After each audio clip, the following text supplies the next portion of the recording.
Hello everyone, Ladislas Maurice from the wanderinginvestor.com. So today I'm in Panama City in Panama, and I'm here with my favorite husband and wife family office here in Panama. How are you? Very good. Very good, thank you very much. Fantastic. So today we'll be discussing opening personal bank accounts remotely in Panama. Wi Men worked in banking here in Panama for many years, and his wife Gionvanna worked as an engineer. And in the last few years, they opened a family office. They have a number of CPAs and lawyers on the team, and they help people invest in Panama and set up various crypto structures, for example, but also open personal bank accounts for people here in Panama, which is actually not necessarily very easy to do. So myself, I tried to open an account on my own, and the paperwork was very complicated. It was very slow, and in many cases it's actually a lot easier to just use a service provider who can help and know the exact process. So is it possible to open a personal bank account in Panama remotely without coming to Panama? Yes, it is possible to open a bank account, a personal bank account in Panama remotely without coming to Panama. Yes, so basically the bank will require some document, which is I'm gonna be very short, passport, second ID, proof of income.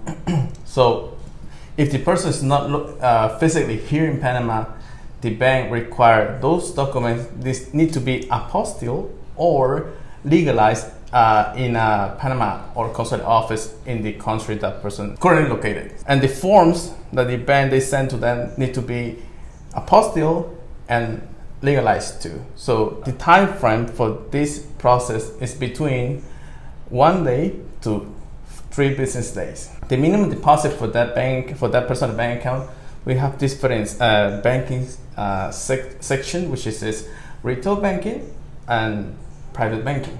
So for the retail banking, the minimum deposit is from 3,000, and for the private banking is over 100,000.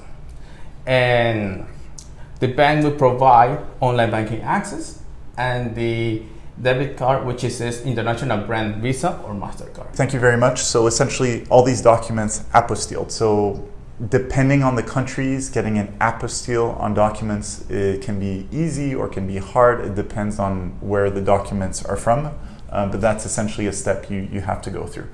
So Gionvanna, can you tell me about international banking in Panama? Is it easy to bring money into Panama? How easy is it also to get money out of Panama? So if I open an account and I, for example, want to buy an apartment in Germany, or if I receive money from Colombia because I sold a place in Colombia, like what sort of documentation do the banks ask for incoming wires and also outgoing wires? Okay, so basically Panama complies with MLL laws. This means that you can always transfer money out of Panama to all the countries that are not listed as high risk. It works all the way around too. When you want to receive money from different countries, it will depend most of the relationship of that country that has between that country and Panama.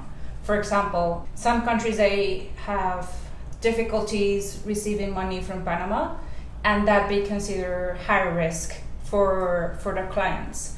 So that's why we always recommend that if you're going to do a process of buying a property, you better have a support document, as you may have for like buying a property. You have an agreement, you have a contract, so you can always have both sides notice that you're transferring from Panama to another country. You're informing Panama that this is agreement of the property you buy in another country, and the other country that's going to receive the money sees that this is what complies for the money that's going to be received.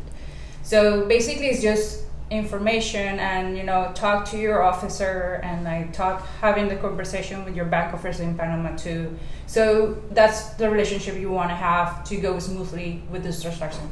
And there are different levels of banking in Panama. So you were mentioning depositing $3,000. I can't imagine the service being that good for $3,000.